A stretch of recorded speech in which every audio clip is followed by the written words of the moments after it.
Greetings and welcome to Office Hours with Dr. G. I'm your host, Dr. G, and I am so glad you could keep our appointment. Tonight's guest is no stranger to many of you. Brother Rizza Islam has gained worldwide attention and is known for the staunch positions he takes on crucial issues facing our world today. Because of this, and depending on who you are and where you stand, his views have garnered both praise and condemnation. Rizza Islam is the author of the critically acclaimed book, Message to Millineals. Brother Rizza Islam is a dynamic and passionate leader who has devoted his life to educating, uplifting, and motivating people by addressing issues of concern to the community and providing viable solutions throughout America and around the globe. Rizza was born and raised in Compton, California, and his passion for teaching was sparked very early. As the youngest of 10 children, he witnessed everything from police brutality to gang banging to drug abuse, all within and around his family. And as a result of being exposed to the harsh realities that his people face, he began his career at the tender age of 9. Starting in Compton, trained to be a classroom instructor, Rizza chose to get involved with community work. He was a seasoned trainer by age 13, running his own classroom, training youth and adults in morals, ethics, communication skills, literacy, drug education, and many other topics designed to assist students in making better choices in life. He also gave his first professional speech at age 13 in front of more than 3,000 churchgoers.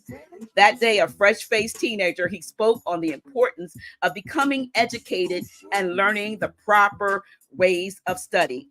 At age 15, Rizza Islam was delivering classes in Compton, Watts, and surrounding cities to adults. And just 4 years later, he was assisting in schools, working with other community organizations, including nonprofits, teaching in Los Angeles and beyond.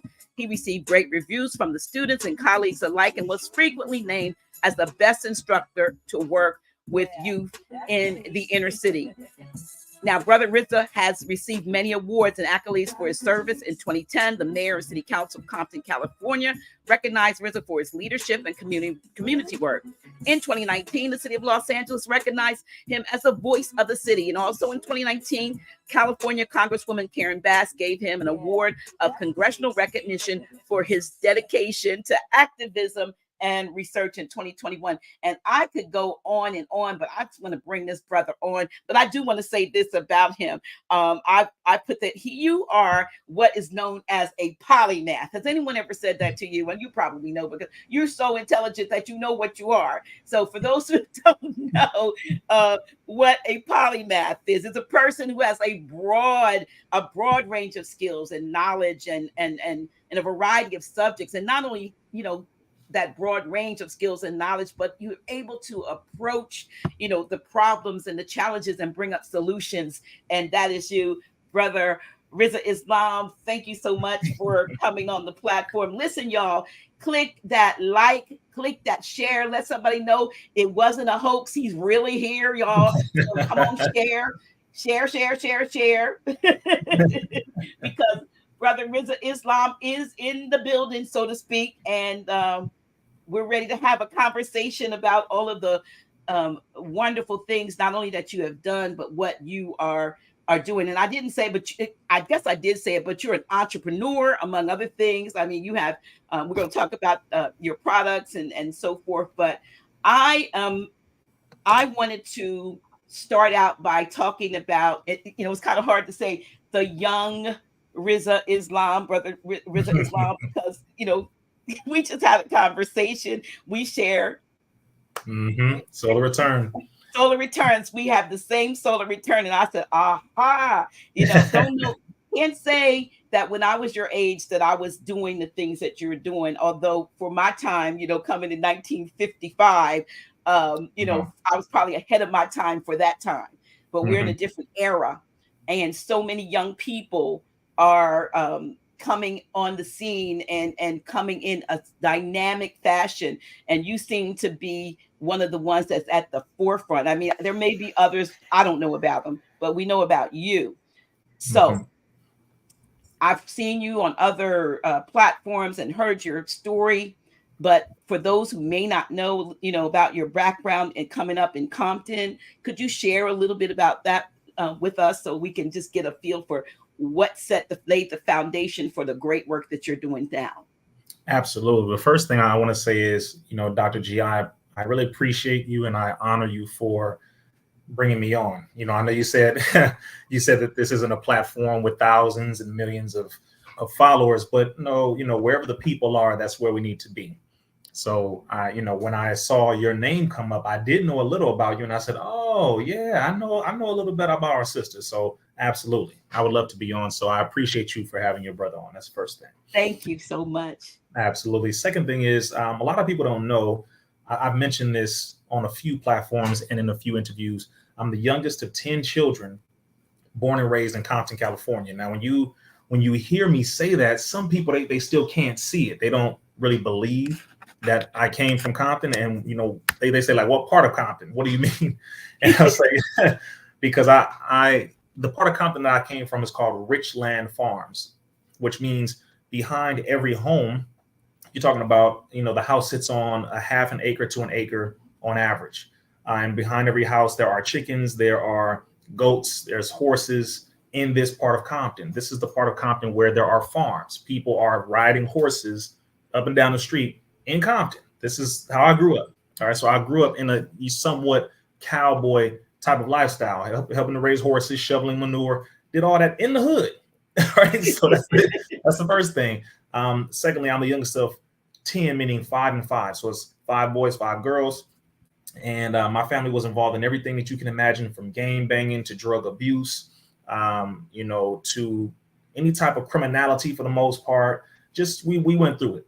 We went through it, and thankfully I can say that for the most part, my family survived those different trials and those issues.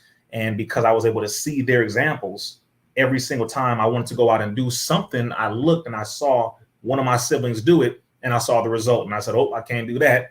And that's what happened each and every time. So I actually thank them for, I would say, going through it for me, because if I didn't see any examples, I more than likely would have made the same mistake that they did. So, sometimes our siblings can be a blessing in their mistakes that they make, and we can learn from it. If we're wise enough, we can look at it and not take the attitude of, oh, that's not going to happen to me if I do it. It's like, no, you may want to really pay attention, and thankfully, again, to my siblings, they went through it, and I'm thankful that they made it through for the most part. And overall, just my upbringing, I wasn't raised on traditional schooling. And what I mean by that is, when I went to school as a child, I went to Winnie Mandela Children's Learning Village. So the school I went to was an African-centered school. I was not raised looking at, Christmas and, learning about Columbus. I wasn't indoctrinated as a child. Okay. From a very young age, I was raised, my last name is Islam because I was born in and around the Nation of Islam from birth. I was raised praying in Arabic before I knew what I was saying in English at 4 and 5 and 6 years old. I mean, these are all a part of my upbringing. It's different, different layers to this, life that we have. So all in all, again, I'm just very thankful for the life that I have and for the experiences that I've had as a child, because my parents did the best that they could. My mother, may Allah be pleased with her, who made her transition roughly 2 years ago. My father, who was also a great man, and those who were around as parent-like figures also, who have all added to who, people have now seen as Brother Rizza Islam. I've had a lot of good people, I would say, around me since I was a child. Well, that is so important. So even in my time, that was important. It was always the village concept was important, and it's something that we have gotten away from in the wake of I don't know, probably maybe in the last 30, 40 years, it hasn't been as much of a village situation. And it's almost, we have we have scattered bands and tribes, and nothing against indigenous, but I'm just saying everybody's for himself, and nobody's really people are afraid to correct and to look after other people's children for fear that there be some type of a conflict, and because people don't see what what I saw and what you obviously experienced, which contributed to you becoming the man that you are. But even in the midst of that, as you said, the upbringing, the environment, and being in more of a rural situation, because when I think of Compton, I think city of Compton. Right. I, I don't think in terms of that, but I get it, with the horses and so forth, because my husband is he's into horses, he's always owned horses. so and coming from Philadelphia for him, and they have that same, but they still don't have the rural, they just ride them in the city. But you literally grew up, so growing up in that environment, were your siblings, everybody grew up in that environment, yet was able to get into the things that seem to be more inner city in nature when you start talking about gang banging and Yes. drugs and things like that? So how did that, how do you have any, did you ever look at how that came to be, because you were in a different environment, so sort of? Yes, absolutely. Well, I can say it this way. It was a mixture of both simultaneously. So, for example, although we were riding horses and we had chickens and things like that in our backyard, we had a barn, in Compton. We actually had that. It like a small farm in the hood, this whole area of Compton known as Rich Land Farms.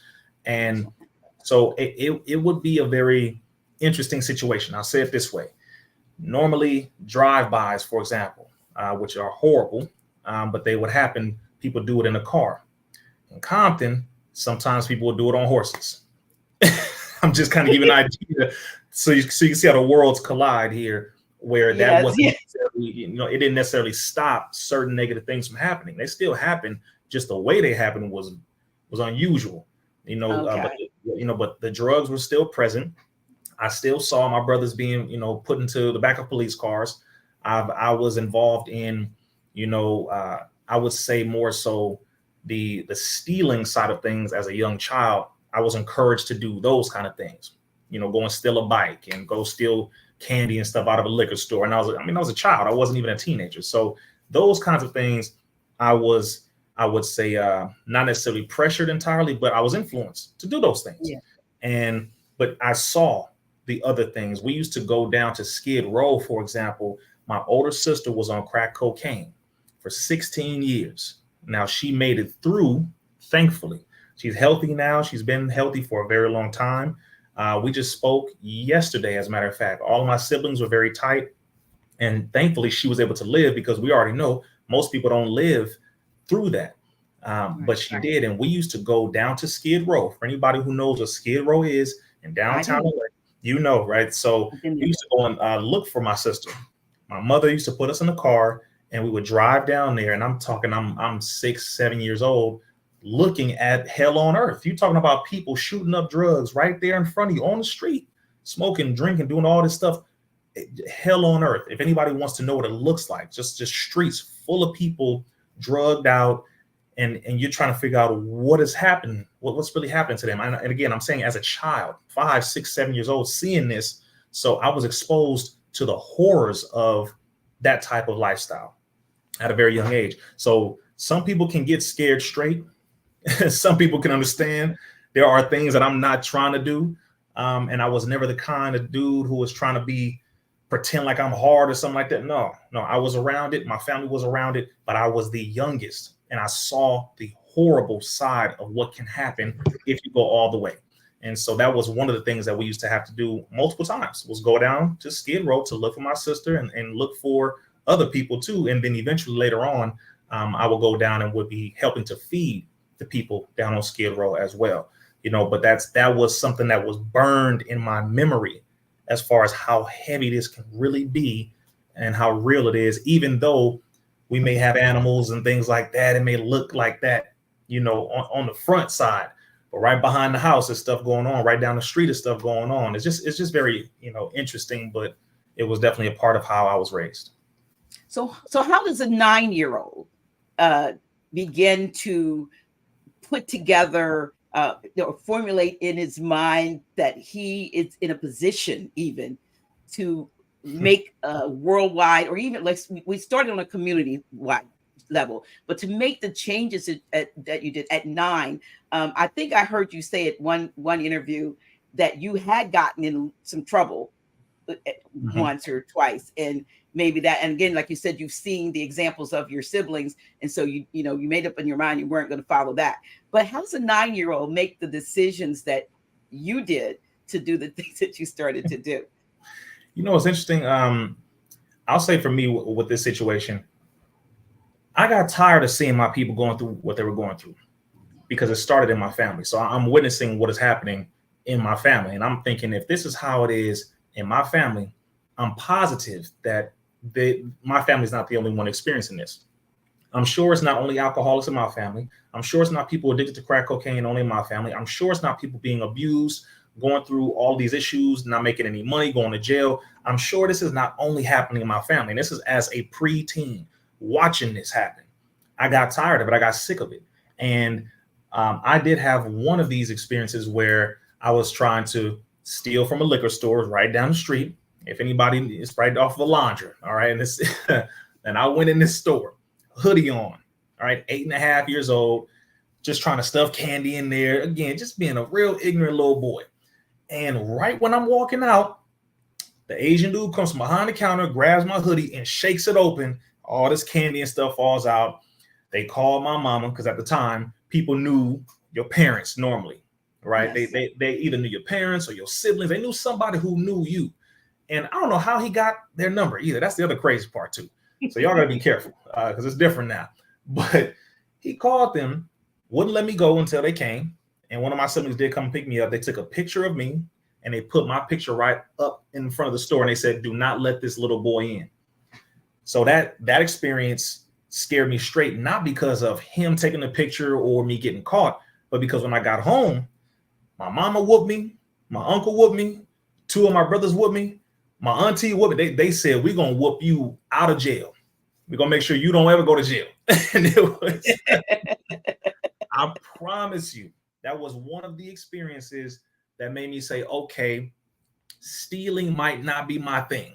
It just might not be my thing. And that was one experience that did it for me. But then after that, my mother brought me to a literacy program to, for me to get help on my homework. And at that point, I was in the program. It was a nonprofit after school program. I was seeing other people learning, doing literacy programs, communication skills, all these different things. And I'm just, looking around because I was known as a bad child, at that point, certain things I'm doing. But when I'm there in this program, I'm looking at all these people learning different things. Grown adults on phonics, grown men, grown women who didn't know how to read, being taught by people who were a little older than me, 12, 13, 14 years old. And then at that point, that's kind of, it sparked I would say, my thirst for knowledge and it just sparked this curiosity in me that I can actually do something positive and help people rather than just seeing it happen in my life with my family and there not being a solution. When I got into that program, I saw that there was a solution actually taking place. People who look like me, same age, and all these other people being helped. So it was a very interesting situation. But again, at the time, I was still in my mind, just bad little boy trying to do something. That's just how it was for me. But at that time, again, that's I would say was the turning point. Well, so, you've made a difference at a young age. And I guess even the subject matters, morals, ethics, communication skills and all those things. Were you taught those subject matters first and then reciprocated as a teacher? Or like I said to you, I feel like you're one of those ones they talk about before we come here, we get an assignment and you look down and say, look, send me, you're an old soul. You have a lot of knowledge, a lot of skills and so forth. And it's like, going to put me in that body, turn me into that family. Let it be some challenges, but I'm going to come out of it. And then when the time is right, I'm just going to give that ancient wisdom and knowledge to help humanity. Is that kind of? You know what? I can say it is possibly that is an ingredient in it. I will say that because what I can say is that I was totally ignorant. I was totally ignorant, but I was curious to do the negative stuff. because I had siblings doing negative things, and it looked fun. Just honestly, it looked fun. Not all the crazy stuff, but I mean, just certain little things. They looked fun. I mean, I was taught how to hotwire a car at 5 years old by my older brother, and I mean, he gonna see this, and so like that. And the first car that I hotwired was my mother's car. So, it's like I was taught these things, right? So they looked fun, which also should speak to why it is very important with how we teach children and what we do in front of children, because of how impressionable they are. I was very impressionable, and it was made to look like it was fun. So I had that curiosity on that end. I really did. But I wasn't totally ignorant, because our family was known as the family that didn't get sick, because we were raised vegetarian. We ate healthy food. We had aloe vera growing in the backyard. We used to take our golden seal. We used to have our different oils we would drink. We would fast, things like that. Like I said, we prayed because we were Muslim. We were raised that. We all have Arabic names. So we knew we had some morals. Okay, we had discipline. But when moms went to work and it was just us, we go, we get into what we could. So it was that kind of a dynamic. So I would say after I got that reminder, when I got, whooped the hell out of me, that whole situation, that was one of them. And then when I got brought to that program, because my mother said, I can't let you just be out here, when I know you have a lot of potential, but I can't just have you out here, because you may end up like the rest of your siblings if I don't do something about it. It's what she told me. And they agreed. They said, they were like, they never wanted me to be involved in that lifestyle. That's the other thing I have to say about my siblings, which is another reason why I appreciate them so much. They didn't want me to be like them in that sense. Okay. And so they did do their best to protect me to a degree. So when I went to that program and I started learning, it was more so a safe space for me to be a positive child and not be made fun of for it. It was a safe space for me to do good without being laughed at about it, which is a real thing. It's a very real thing. So that's how that transitioned. So you needed that structured environment to, with other like-minded. I've heard you say that too when you talk about even now, get with like-minded people, get with people, that, I think I can't even remember, but I heard you saying something about people here and there and who who you associate with. It's so important. I mean, if you want to do better, find yourself a role model who's doing what it is you want to do. Don't get in a room with a whole bunch of knuckleheads and think you're gonna, be the best knucklehead, in the group. Yeah, absolutely. Mm-hmm. So when you ended up at 13, and I'm like I said, we just kind of going out at 13, and you gave that speech at the church. Was that a Christian church, or was that? It didn't say mosque, so I'm assuming it was a church. Yes, it was non-denominational, because it was a group of churches having a unity event. Mm-hmm. So my stepfather is a Baptist minister, and that's the other thing. So my stepfather's a Baptist preacher, and by the time I was 13, I was learning under him. And when I was able to give that speech, he brought me on stage because he spoke before I did. So he spoke. There were some other pastors and ministers of different denominations, and then he brought me up, and the whole audience is looking like, who is this little boy, this random, child coming up here? And he just told me to speak on what it is that I've learned when it comes to study. And so I got up there and I spoke on, one, the importance of study, two, the inability for people to read and write, and the level of illiteracy and what illiteracy does to our people and how it affects our people. Because people say in the beginning was the Word, and the Word was with God, and the Word was with God, and the Word became flesh. Well, if you don't understand the Word, you cannot make things manifest, because you don't understand the Word. Okay, so I went into that, type of understanding, because that's how important it is to understand the definitions of words. But most of the people at the time, especially in certain age brackets, are illiterate. To this very day in America, there are over 20 million people who are illiterate adults, who are living their life as a regular human being, but not able to read and write. So if you have that type of circumstance, you have a large pool of people who can be easily manipulated, taken advantage of. They can't take full control of their livelihood because they don't know how to access information unless someone tells them. That's a very dangerous position to be in. So literacy is a very key part of my upbringing and very near and dear to my heart. That's what I spoke on. And I feel the same way to this very day, which is why even when I do speak, I do my best to break down things when I'm talking so that it's not misunderstood. Do you see what I'm saying? I break it down as low as I can so that anyone can understand, because I don't need to go into all the big words all the time, because a lot of people don't understand that. So that's what I spoke on. And I only spoke for about 2 minutes, but I was scared. I was nervous. 3,000 people is not a small number of people. All right? No, it's not. No, it's not. Mm-hmm.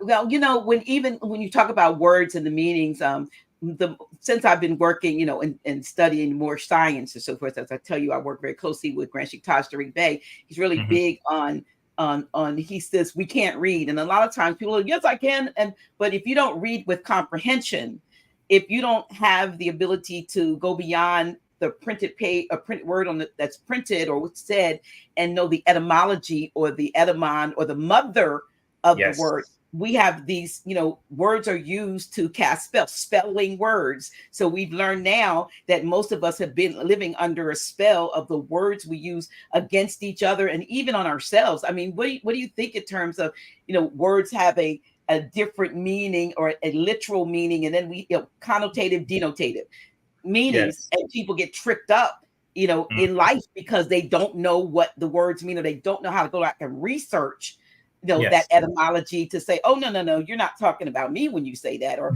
no, I'm not going to use that word, because if I use that word, what I'm really saying is.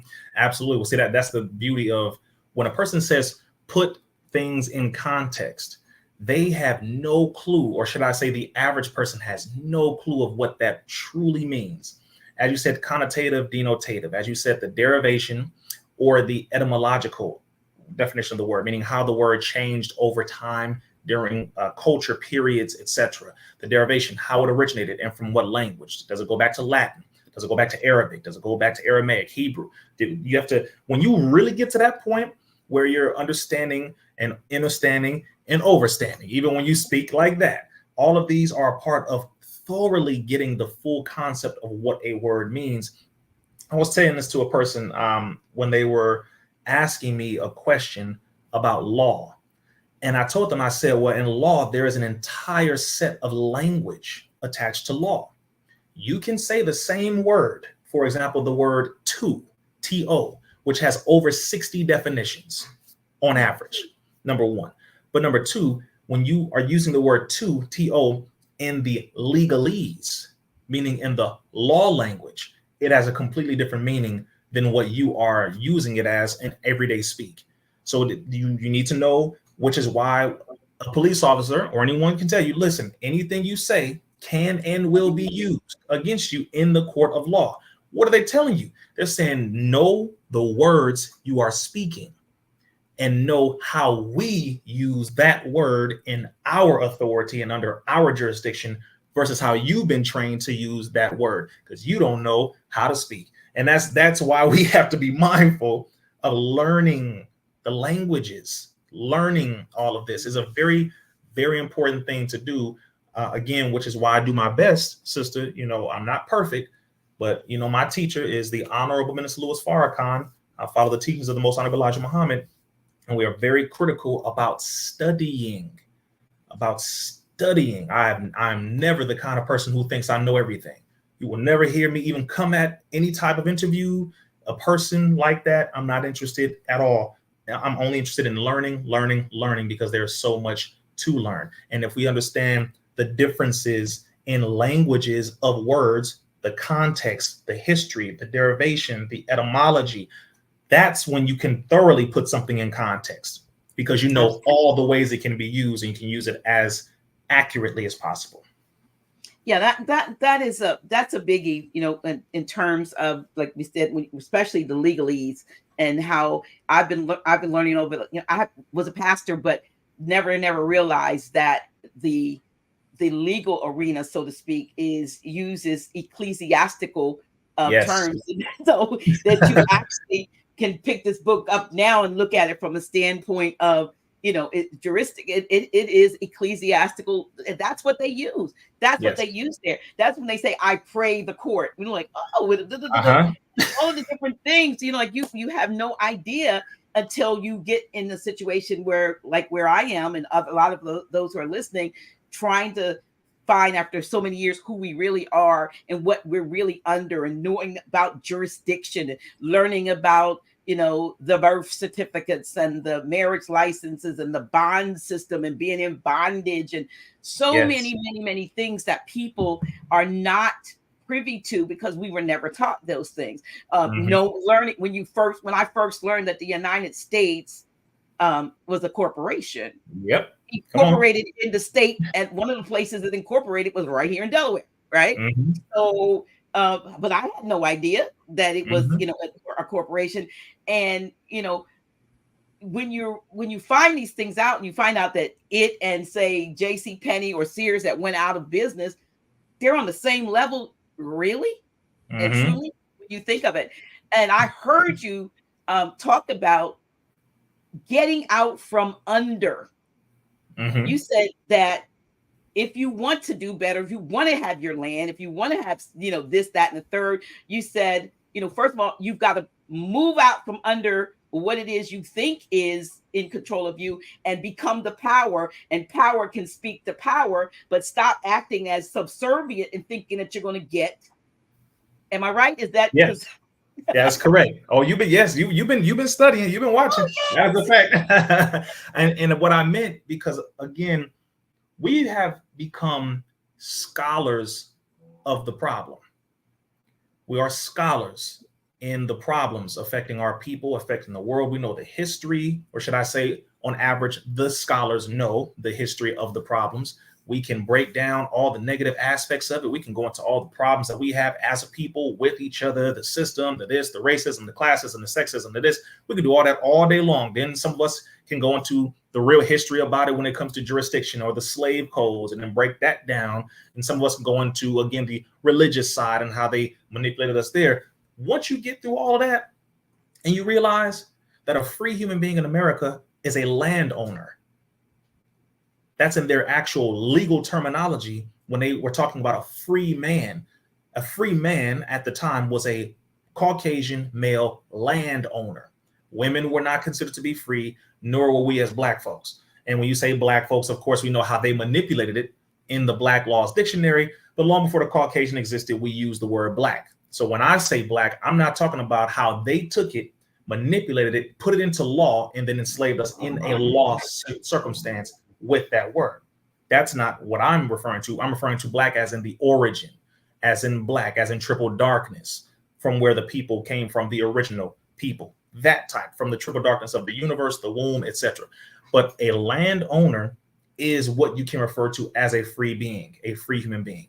That's why we refer to as the sovereign of the land, and we have come from the dust of the earth, or the dust of the universe, or the carbon of the universe. All of these things refer to ownership of a physical, tangible thing, and particularly land. So we can't sit here and continue to argue back and forth if we don't have any land. We will forever be slaves until we separate and have that. And as the Honorable Minister Farrakhan said, everything we need is in the land. So once we get land, then we can build on top of that land. We can build our businesses, our homes, whatever programs, schools, grocery stores, airports, but we need the land. That's the most important piece of all of this. And that's what all of these wars right now have been about, is land, ownership, property. Who owns this, owns that. If you have no foundational base of ownership of land, you and I will forever be slaves. It's very simple. We can say whatever we want to say, but at the end of the day, if we do not have that, we will be a slave to someone else who owns the land.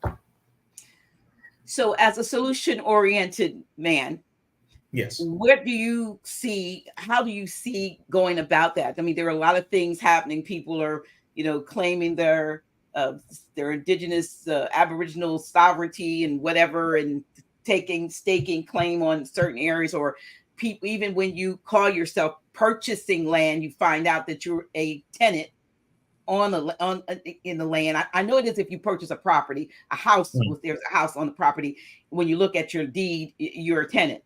I don't know if it may be the same when it comes to just open land, because you still have to pay taxes. So if it's yours, it does not seem logical or reasonable that one would have to pay someone, first of all, that we know that's no different than, again, my analogy, Sears and Roebuck, for the use of something that is yours, that is, or at least in your possession. Because I believe that the earth, and let's go back to the scripture, the earth is the Lord's, but not the landlord. See, I think that's what they meant. I think they meant the landlord instead of the whoever, the all that is all in, in the sky or wherever. Not even, I don't even have that sky mentality anymore, but whoever the great beings is, the great mother, whatever. When they said it, we thought that this was the loving God's earth. But now you come to, again, we're talking about semantics and different things with the language. The earth belongs, they were like, it's ours. Right.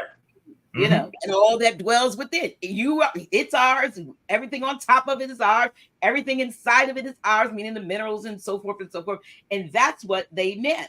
So how do you get away from that and take a stance? Because we talk about minorities versus the majority rulership of the earth. There's more people that look like us. That's right. Than look like them. I liken it to, if you ever saw, did you see The Dark Crystal? No, I haven't.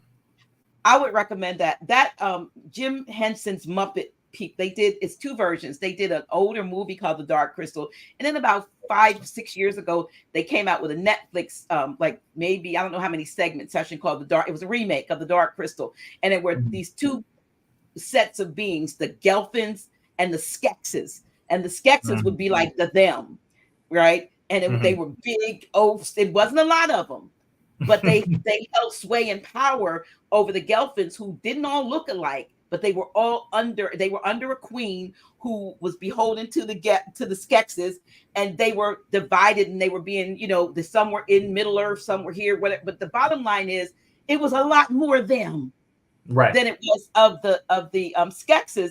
And they were taking the essence of these people, which basically I see as happening to us. They were draining the essence of the Gelfins to run they had a big crystal, and that was the energy they were draining. Same thing when we talk about Loosh and the stuff, the energy that they drain and live off of the people.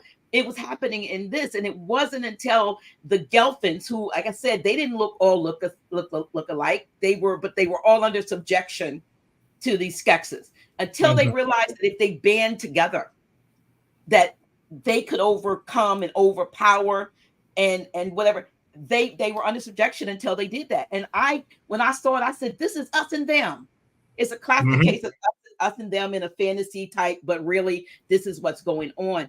And so how do we, because there's so many differences in us, True. You're Muslim, I'm Christian, I'm Baha'i faith, I'm this, I don't about anybody. How do we find a common ground in order to have the power that we need to own our own, or to regain our land, to regain our power? Absolutely. It's very simple. We have to be mindful of the reality, which is it doesn't matter what we call ourselves. There is a very real system, a very real evil entity, a very real enemy that does not care about what we call ourselves. Literally, it doesn't matter. This is something I had to realize a long time ago. My last name is Islam. Nobody gave me that. I was born with that name. This is not a stage name. It's not something that somebody handed to me.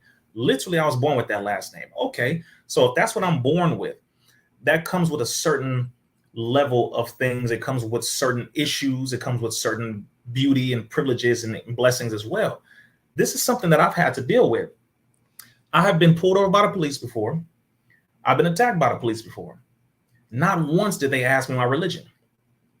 Not once. Not once did they ask me what it is that I refer to myself as. As a matter of fact, we can even yell up and down and say, well, wait a minute, because, if you're not a Hebrew, or you're not a Muslim, or you're not a Moor, or you're not a Pan-Africanist, or you're not this, or you're not that. If what we have been saying works, why do we not have our land now? Why don't we have more independent cities? Why don't we have enough separated territories? If well, man, the Moorish way is the right way, or the sovereign citizen is the right way, or the Hebrew way is the right way, or the Muslim way is the right way, or if what you're saying is true, why don't we have it? And that is because we have to get outside of our own way, I would say, and get rid of the label first and get to the survival of our people first. That is the one thing we have to do, is look at the overall survival of us as a people. I don't have to agree with you, but I do have to agree with the fact that we all want food, clothing, and shelter. We can agree on that one. We want to eat. We want a place to sleep. We want to be able to protect our children. Yeah, is that right? Is that right? Okay, so we need our own homes. We need our own businesses. We need land. Okay, we can come together, put money together and say, look, let's buy these acres. You can have section B over there. We can have section M over here. I can have section I over there. Cool. But we need to get it because we have a common enemy who doesn't care about their labels. When it comes to them, they're united. When it comes to us, we're divided, and we're going to be divided until we get wiped out. And that's not what I'm interested in. So I'm very clear when it comes to that, sister. And especially when it comes to when I speak to our people, I have a lot of love for us, number one, but I also am very critical of us when it comes to our addiction to labels before survival. These labels have become a big issue to where we are self-defeating. We're sick with these labels at a certain point. The elders of the past didn't argue as much as we do right now. Sad to say, they did argue now, but not the way we are doing today with our tiny bit of knowledge that we have in comparison to them. They had more knowledge, more wisdom. We have less knowledge, less wisdom, more opportunity, but we have more issues and we're still divided. This doesn't make any sense to me, which is why, by the way, when you see me come onto these platforms, you don't hear me say, if you're not a Muslim, sister, I can't talk to you. That's right. You did not do that. You did not do that. That's religion. No, I say this is a black woman. This is my sister. What we're going to talk about? Let's go ahead and talk about it. But if that's the way that I've seen people approach it, then we are doomed.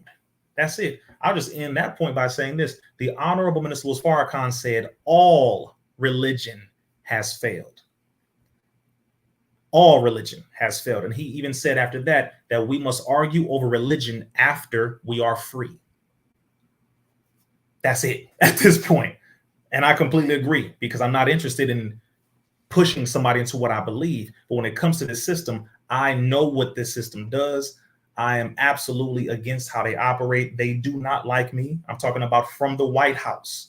They do not like me. They don't like what I stand for. They don't like us. They don't like what we stand for. I know a clear enemy. So I'm not interested in dividing myself when I need to be coming together and uniting with as many of my people as possible. Whether you call yourself a Panther or Moor, a Hebrew Israelite, Nation of God on Earth, Nation of Islam, Christian, Muslim, Baha'i, Ifa, whatever you want to call yourself, Rastafari, I'm with all of that. Come together so that we can build our own, because this system has a definite target, and that is us. If we don't get that, then we're going to, I would say, because I'm trying to be very clean what I'm saying, but if we do not get a grip, we will fail in our respective corners.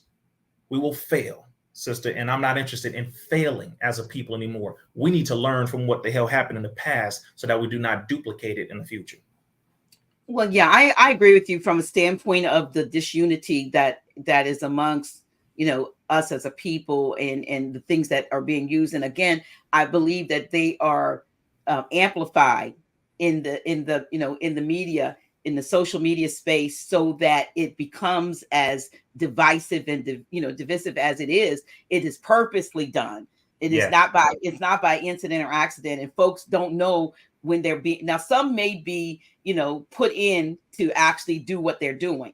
I won't. That's a fact too. We know, yeah, we know from the past that has been done and probably is still a tactic that's being used. But then there's others who are unwittingly being used because of the disinformation that they have received.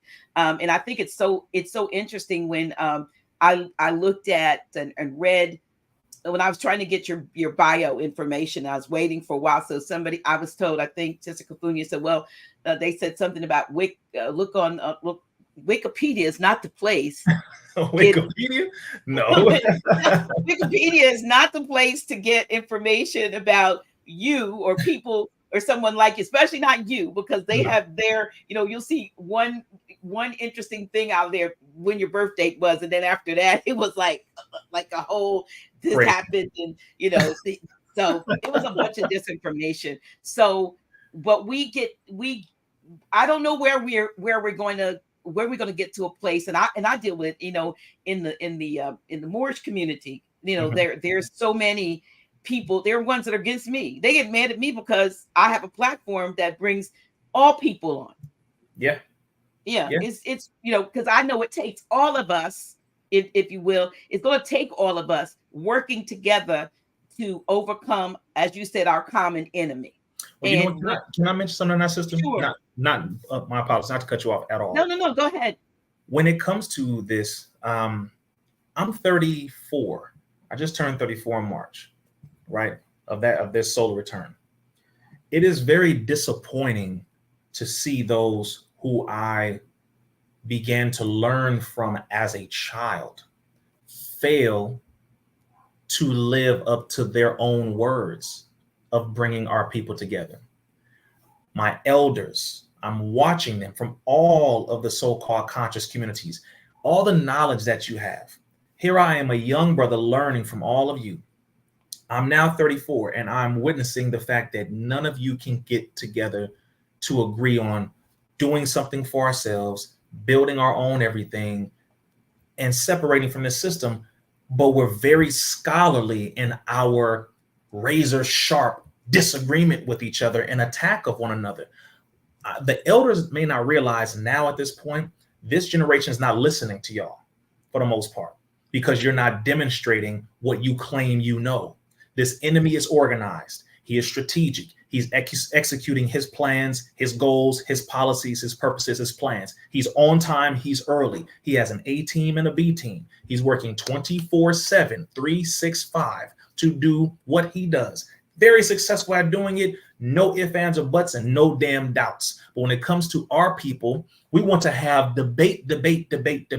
I'm not interested in debating with our people. I have no interest. I'm so far away from that.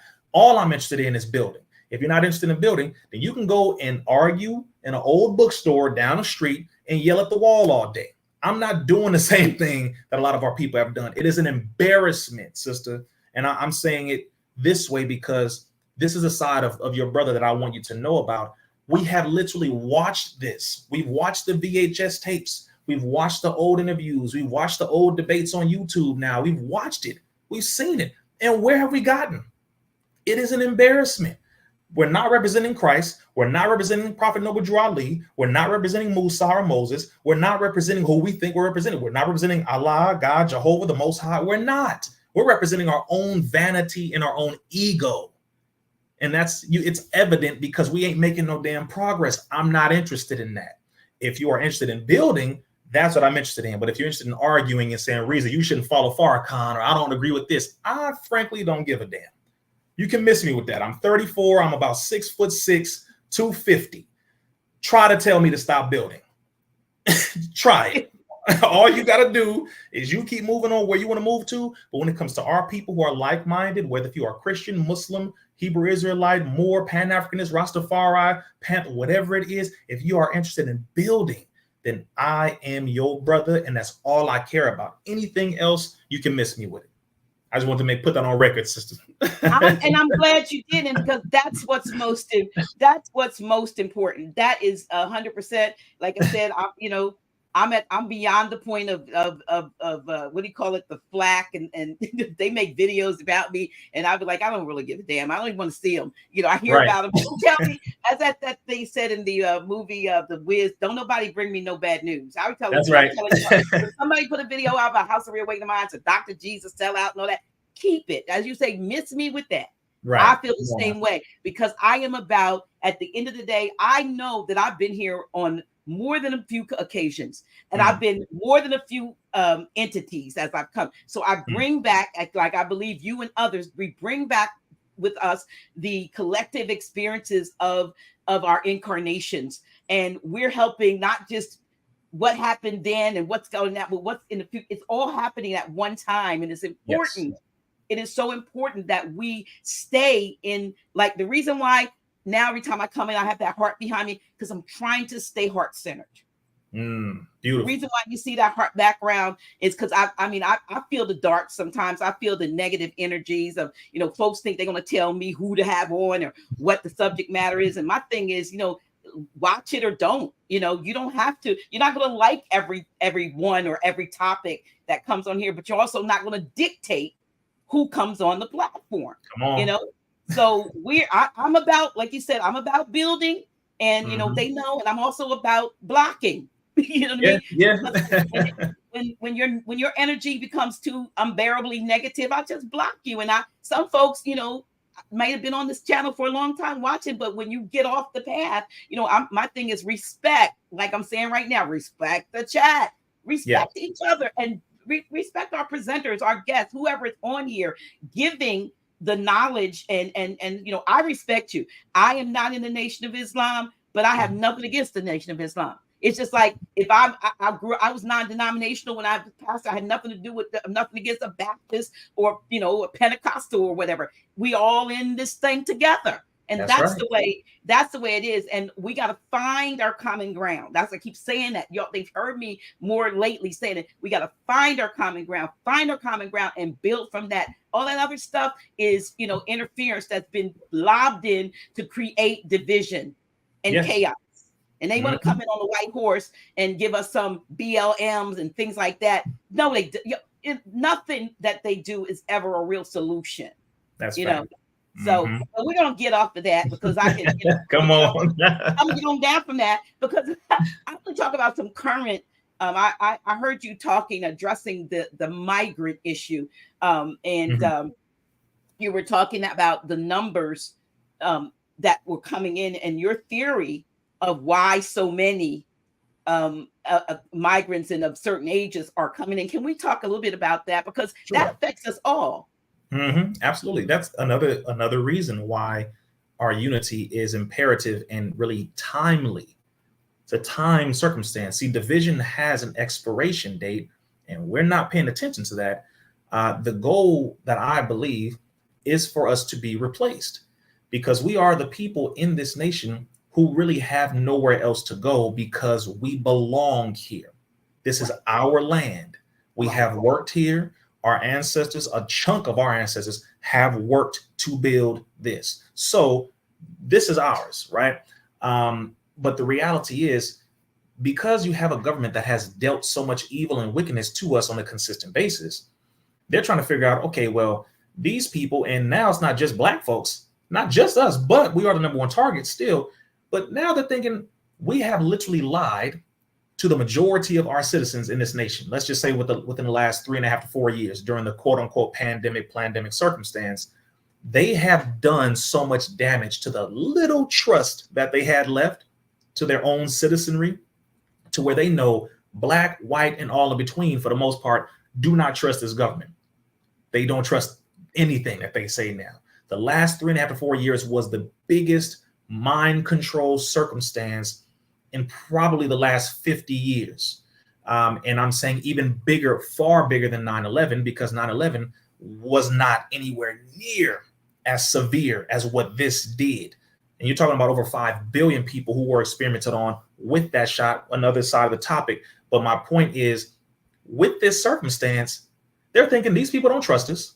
The majority of our citizens don't trust us.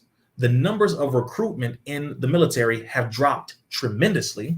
The age group has dropped tremendously when it comes to those enlisting.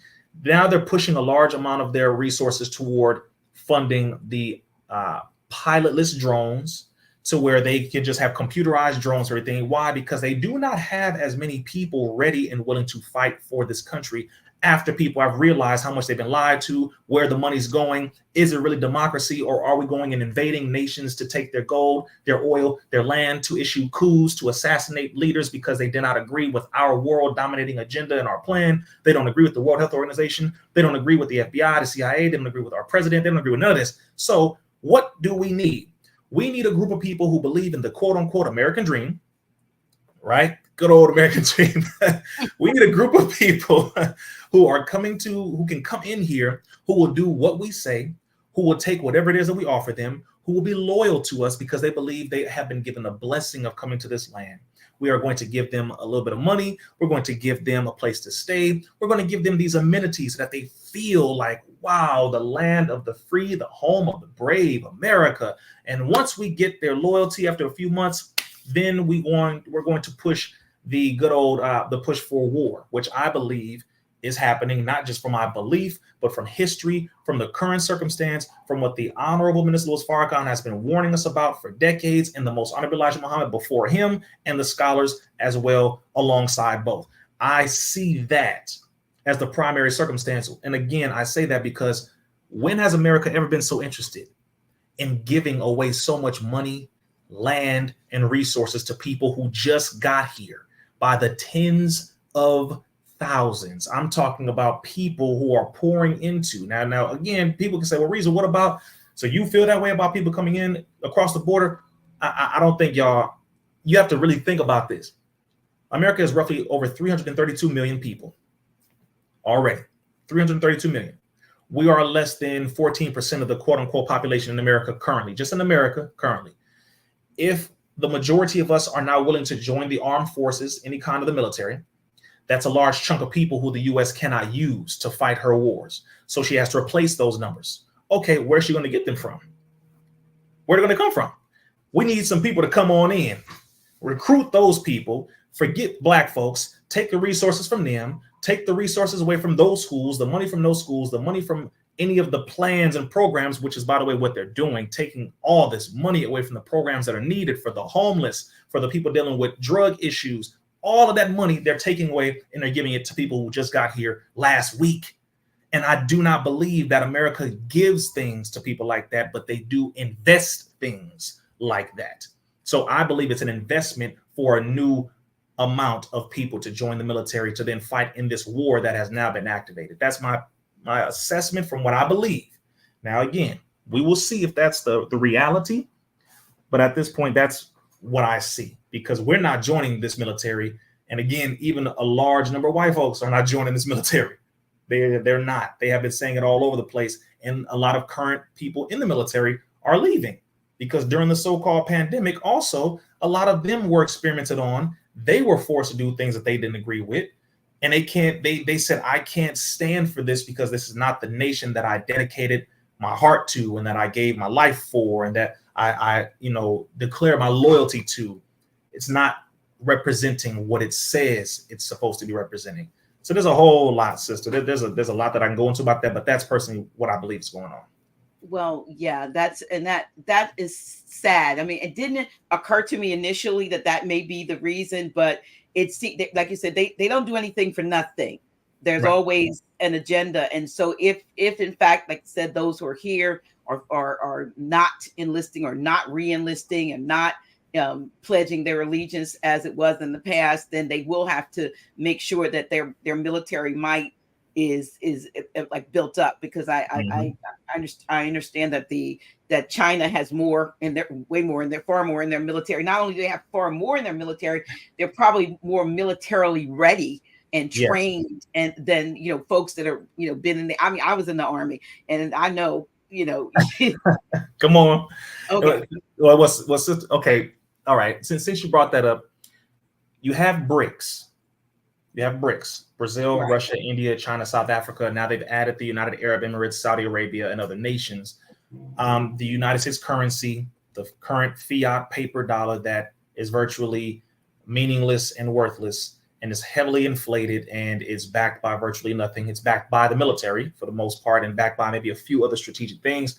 But you have that in comparison number-wise.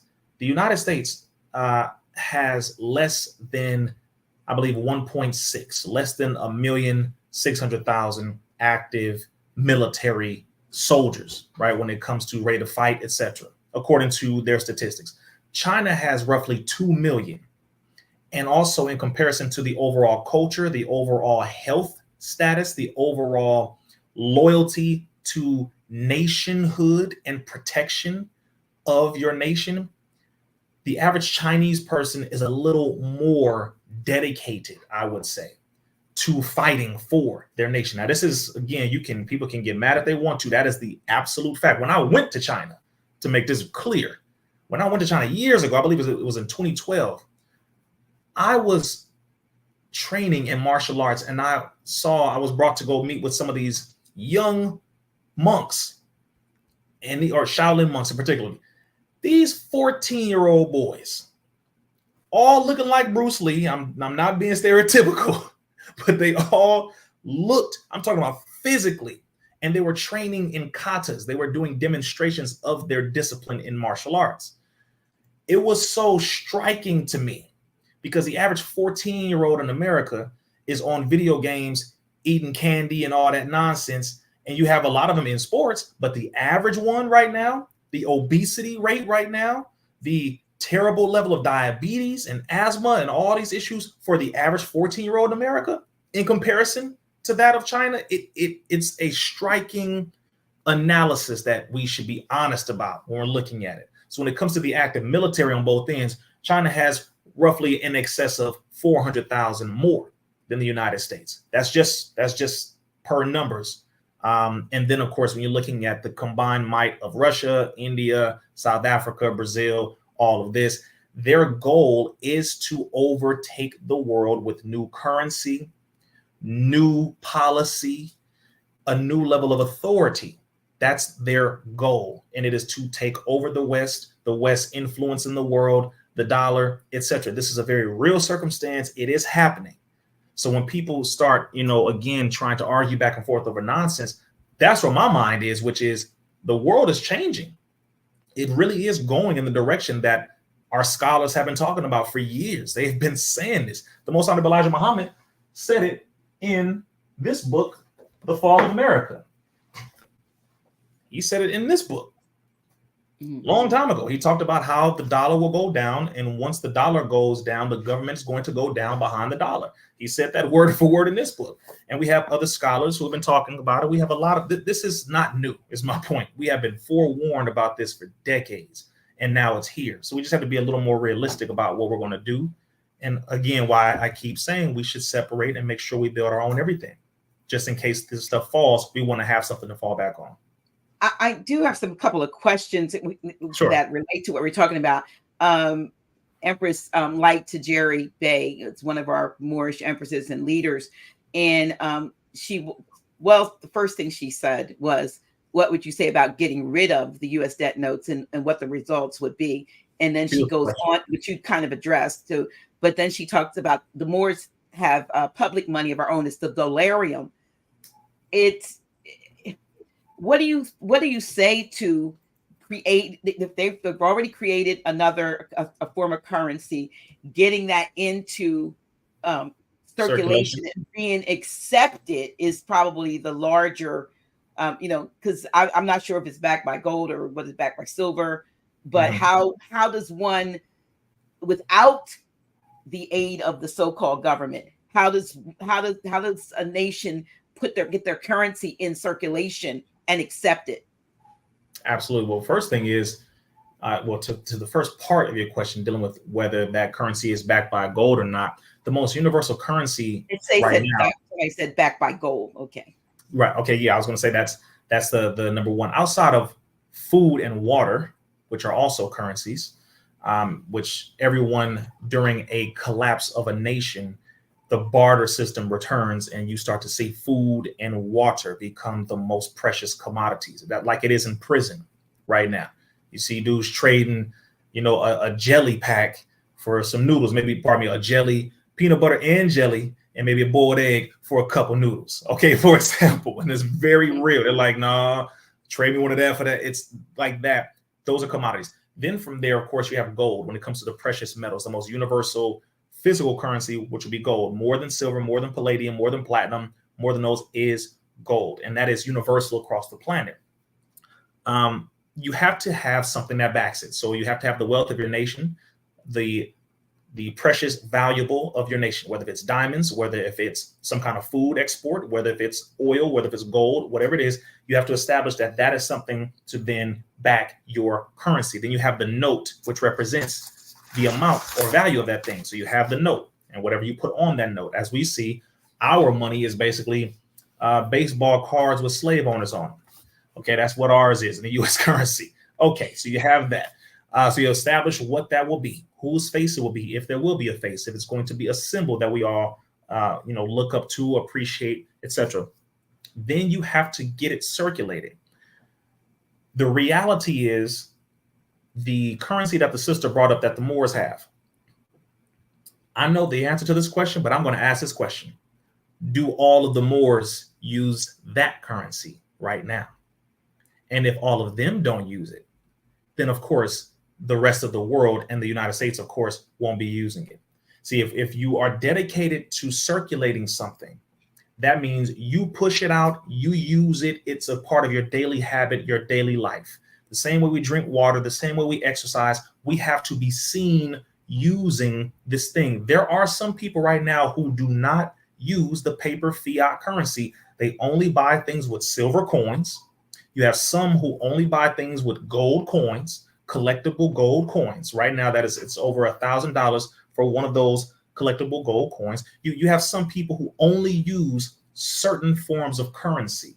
So in order for the US currency, I would say, to be overtaken, it's going to take years. And that's the real reality we have to look at. So if we're talking about having our own currency, which I'm in support of that, of course, let's just be honest about what that takes and what it means, because you're in a nation. So you can say we're in a nation within a nation. Okay, the nation that we are currently in is not interested in another nation overtaking its dominance and its currency. Hence the Federal Reserve that was brought in as a gangster group organization that has nothing to do with the Constitution, that took over the control of the currency. The Federal Reserve is not interested in playing games. That's why they jumped into the digital realm with something called Fed Now, which I told people a long time ago. They thought Bitcoin was going to be able to thrive on its own, be successful, do everything it wanted to do without the Federal Reserve having its hands in it. I said, no, the Federal Reserve is going to put their hands in it because they got to get money off of that money. They have to. It's what they do. Next thing you know, they came out with something called Fed Now. If anyone doesn't know about that, you need to look into that, which is the digital side of how they control money.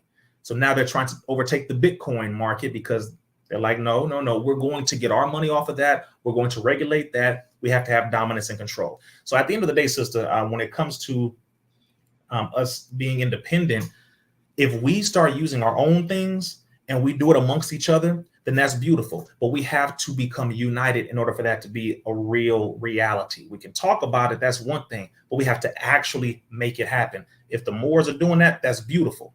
Again, my question is, are all of the Moors doing that? Because in order for the rest of the world to take a hold of it, or let's just say the rest of the Aboriginal people or melanated folks just in America alone, we have to see it being done amongst them. We got to see it being done. If you're not doing it collectively, please don't step out and say you got something unless you are willing to really show that, no, we consistently have this working. Y'all should adopt this, brother. Let's do it. Beautiful. Then I'm with it. But again, we have to be very honest about it. Yeah, I hear someone says, if I send you delirium today, will you use it? Will you use it today? I have to do some more research on what delirium is, actually, if that even is a real thing. I have to do some research on it. Yeah, well, it is real. I mean, it really exists. I can say that. Okay, so it's just will you use it? That was funny. Yeah. Well, first, yeah. So I'm just looking at some. We know every comment is not going to be a positive comment, but all comments are good unless you're disrespectful. Then I can't do. But this one is a negative. But I don't think this is what you're trying to do. It said he makes the fraudulent system sound legit, and I don't think you're not legitimizing it. Oh, Christina, I'll just say it this way. Let's live in reality. It's a fake system. It is a fraudulent system. It is a system that is not real. Here's the reality. This enemy makes it real. Just like they stole everything from us and made it seem as though it came from them. Even though it's not real, they made it real. They create policies based off of lies. They create movements based off of lies. They create this entire reality that they have, this system, this government, this nation, based on lies. And whether if you and I believe it to exist, which we know it isn't real, they have enough influence to make it real. And that's the problem. If we're not willing to build our own, we can't even complain about the one that exists if we're not willing to build our own. That's why I constantly talk about building. It's like, well, yeah, brother Rizza, you already know there's some fake fiat currency. Yeah, but let me ask you, what did you buy your food with yesterday? Let's stop playing these games. All right, let's stop playing these games here. What did you pay for your shoes with, your food with, your water with, your rent with? Please. See, I don't like the fact that it is a real situation. That's the point. I wish it wasn't. The reality is this is what we're dealing with at the moment until we replace it. My biggest thing is let's focus on building something to replace it. Then it can be a reality that we can finally live in. Until then, this enemy has his authority with his disgusting system that we're currently having to deal with, which I don't like again, but we need to establish something for ourselves. Yeah. So, I mean, like I said, there's certain things, that's a touchy situation. And I know we need to get out of it. I know, that fiat is fiat in and of itself is to be means state. Yes. By itself, the fact that you're calling fiat not money, it's fake. When the Pope came to America and rode around, was it like 2013, somewhere between 13, 15, he even paraded it in our face. He rode around in a fiat, and that's in funny. A fiat. Like, why is he in this little, like comic car? It was a fiat. Mm-hmm. So it's little and it's funny and as fake as that was, he was giving us the message, I believe, of what we're seeing now. This shit's going down. Yes. It's not going to last. The thing of it is, do we get our own currency in place of this, or do we just get transferred to another system? Is it like the Emancipation Proclamation that was a manumission that we hand us off from this slave owner to this one, because now they've created another system? That's what I see. I could be completely wrong, but there, I studied somewhere where it's normally about 50 years or so for the life of a fiat currency. Yes. And then a country's do change. This is well overdue. Yes. For its demise. It's artificially propped up. It's no longer backed by gold. It's no longer, they're printing it off. Like I said, if they're giving these immigrants $9,000 a month to live, I mean, that's another thing. You got folks here, born here, struggling here, can't pay rent or can't pay, buy food or things that they need to sustain themselves, and they're giving the so-called illegal immigrants upwards of $9,000. And like you said, the jobs or the jobs, as we call them, and nobody's making a stink. Now, we should be marching up to the non-functioning capital and telling them, listen, we demand, not only answers, but you need to stop this. If you can't take care of the people who are here, again, that calls into question why these people are being brought in. They're being paid for something in the future that they're going to be expected to reciprocate. They never do anything for nothing. Yes. You read the what is it? The Confessions of an Economic Hitman. The new Confessions of it. Yeah, yes, right. Right. So that there's always an intention, a nefarious intention, and it's like so many other leaders have said no, we're not gonna, and then where do they end up? They are in plane crashes and coups and things where they die and things like that. And we now we're learning more and more about this so-called government that we think is for and by the people. It's not anything of us, not these people. And it seems to be more that I see. It seems to have more of a global focus. Why is so much going to certain places? Why are we so endeared to a certain place? I'm not. I'm not. I know where you're going. Yeah, but I'm trying to be PC and but yeah, why is there so much endearment to these particular places over in Europe, and let that, now the truth is coming out. You know how you always thought that this was the head honcho, and then you're going, no, not Not really. even close. I can tell you now, when it comes to Europe, when it comes to, of course, Rome, when it comes to certain parts of, let's just say, Russia, Ukraine, and other certain states, America is doing her best to maintain allegiance and loyalty with certain nations from a financial, spiritual, and of course, technological nature. When it comes to, for example, the Ukraine, a lot of people don't know, but America has investments in the over 21 pharmaceutical companies in the Ukraine. America's not interested in the Ukrainian people having sovereignty against. No, that they belong. The Ukraine belongs to the USSR. Okay, old school. You're talking about Russia and the history of Russia.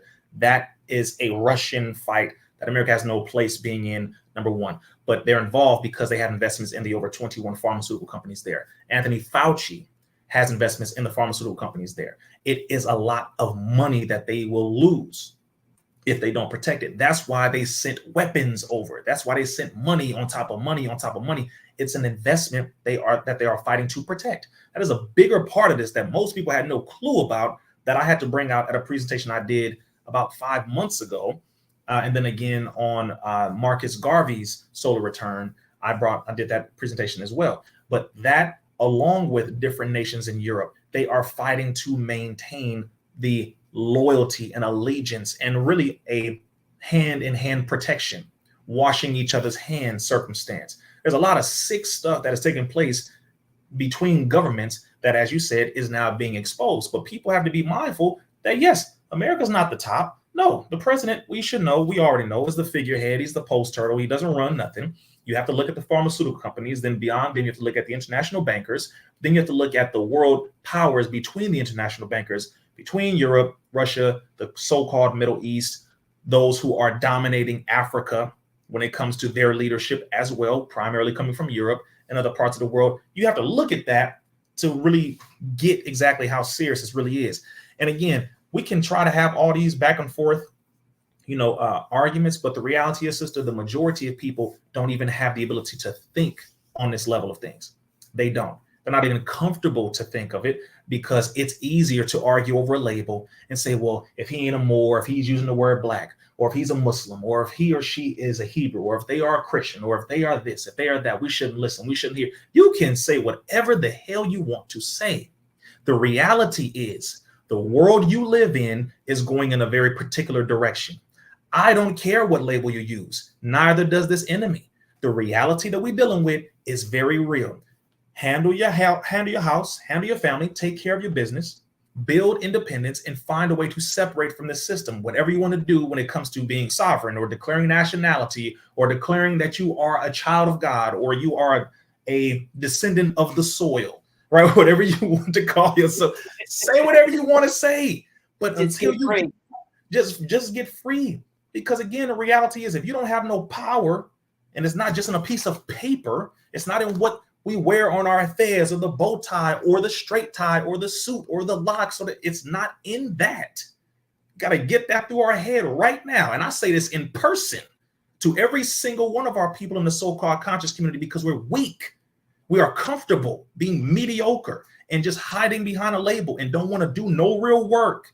We want to argue with each other and never the real enemy. We have all the smoke for each other and never the real enemy. We want to argue over problems and don't want to activate solutions. We don't want to get our hands dirty. We don't want to build. We're nervous. So we need to get out of that and start really focusing on the building. That's really it, sister, because again, they're doing things to get out of an inevitable crash that is going to happen. This system is there. What people should realize right now is this government is trying to escape an inevitable crash. That's what this government is trying to do. I don't think y'all know. Some people don't. Many of you more than likely do, but a lot of people don't see that that is what is about to happen. When the crash happened before in the early 1900s, when people were standing in line for blocks and blocks and blocks to get food and to try to get their little bit of money out the bank. And the bank was telling them, we don't have any money. Then they had to go get food rations. They had to get water. They had to find a way to get things to take care of their family. And people were robbing each other. They couldn't pay for anything because their money was worthless. Over here in California, there were a few different banks that had collapse issues where thousands upon thousands of people lost their money. It is real. Get your head out of the sand with this old school fighting nonsense. It is happening. That's the only thing that I continue to tell people. We can argue all day long. Well, Rizza, what about this? What about that? I don't care. Frankly, this system is going down, and the goal is for us to go down with it. And only those who escape and get out of it by building their own things, which, by the way, it doesn't mean we have to have every single thing. We have to have something, but not every single thing. Just start. Get together with like-minded people, get some land, start building on your land. People are doing it right now. And let me give a shout out to all of those who have already started doing this. We have tons of communities currently building, currently having their own land. They're well watered. They have some banks established. They have grocery stores established. They have their hospitals. This is actually happening right now, sister. I just want to give a shout out to all of those who are the farmers, who are the real VIPs out here, are the farmers, the doulas, the midwives and nurses, the ones who are the engineers, and the people who are taking care of building, the tradesmen, the tradeswomen who know how to build things with their hands. We give so much love to y'all and appreciation to all of you, because you are the ones who everyone is going to be begging to help them with things. You're going to be the ones everyone's going to come to. So we have to focus more attention on literal building, literally. Yes, that's true. And I mean, there's a lot of folks. There's some folks asking what your plan is. And I mean, again, we need to stop looking for saviors. I'm not, folks are looking for a savior. They look for Taj, Grand Sheik Taj Bay to be us, a savior. They look, for, people like yourself to be a savior. And the truth of the matter is, if you don't save yourself, you're not going to be saved. You need to make I feel like you have to make that step, and you have to make the changes in order to preserve your own well-being and that of your family. So, I'm not gonna put all those questions in there. I mean, if you have something that you want to share, fine. I do. I'll mention this because outside of the negative comments and just people who talk and will never show up in person to any event ever, which I recommend any person who has anything negative to say about Brother Rizza Islam, or if you don't like me or whatnot, please feel free to pull up to any event in person. I say that with the utmost level of peace, but I also want you to know, when you pull up, you will not be dealing with a small brother. Pull up in person so that you can be lovingly corrected. And so then you can say, you know what, the brother is definitely a man of his word, and he means what he says, absolutely, so that we can finally get together and get on the right track. Now, outside of that, we do have to be examples of what we are saying, sister, that I will give to the people. See, anybody who is saying, well, hold on, is he even doing half the stuff that he trying to tell us to do? That's a legitimate thing. So anybody who gets up here talking, including myself, we need to be examples of what we telling people. We need to be doing what we want them to do. Does Brother Rizza Islam have some land? Yes. I'm gonna start right there. Okay. I could start and stop right there. I could do that, but I'll add one more piece of that. Does Brother Rizza Islam have land, and does he have some land with his family that they are doing things on or building? Yes. And obviously for security reasons, because these are monitored, I'm not going into detail, but the reality is got land a couple years ago and have been working on things dealing with that land, because we know what this enemy is about, what they're doing. They're not going to stop. That's the point. They're not going to stop doing what they do. So we need to get a grip and stop pretending as if all of a sudden something's going to change. No, we have to get up and change it ourselves. That is it, sister. That's it. That's why I keep telling people, get with at least 10 like-minded people. Like the Most Honorable Elijah Muhammad said, he said like-minded specifically. He didn't say just get with all of our people. No, you have to get with like-minded, because a lot of our people don't want to be successful, and they in turn don't want you to be successful or me to be successful. So some of our people will self-sabotage. But get with those who are like-minded, who want to build. Pool your little money together. 10 of y'all put $100 in the pot. 10 of you. Okay, that's $1,000. do something with that. Then duplicate it again. If you can save up 150 a piece, 200 a piece, if you can get 20 people, 30 people, y'all put money in, the more you can get like-minded, you can put that as a down payment on a couple acres, on 1, on 2, on 3, whatever. Start. Just stop making excuses. It is possible. Come up with a plan and execute it, because there are a lot of our people doing that right now. A lot of people. We have no excuses, sister, at all. Yeah, I agree. And coming together, the big part is, can we come together? Can we trust each other? People don't trust who's in charge, and people don't trust the agendas. I mean, I find it hard to believe that anyone who really has followed you would call you a sellout, as much as you've been attacked by this, fake system that we're under. But absolutely. But nevertheless, a lot of people are misinformed, uninformed, and some folks just don't care. They just want to put themselves out in the public platform and seeming and make pretend that their comments are valid, because they are ad nauseum, on and on and on and on. And I say, if you really are about the change, again, and somebody else said it in the chat, be the change that you're talking about. You be it. I said it, you start that movement. You get, and it starts with you and your family, maybe your kinfolk, maybe you don't want to call them family, because we're learning more and more about words. We talked about it in the very beginning, so forth. And so, we learned that family meant a household of slaves, but we didn't know that. So we said it a long time. So we got to get used to, correcting us. We know we're not Black in the sense of, being civil liberal more tubes and dead in the eyes of the law. But we didn't know that, and that's what folks will call. But we're getting used to. I mean, most of us, who claim or call ourselves Moors, have claimed our nationality, we know not to say that. But my problem with folk is that I'm not going to beat somebody up over the head every time they say something that's not the correct, if you will, denotative, meaning that it is now we've come to know. So I've just so had it with that. It's just majoring in minor shit that we don't need to do.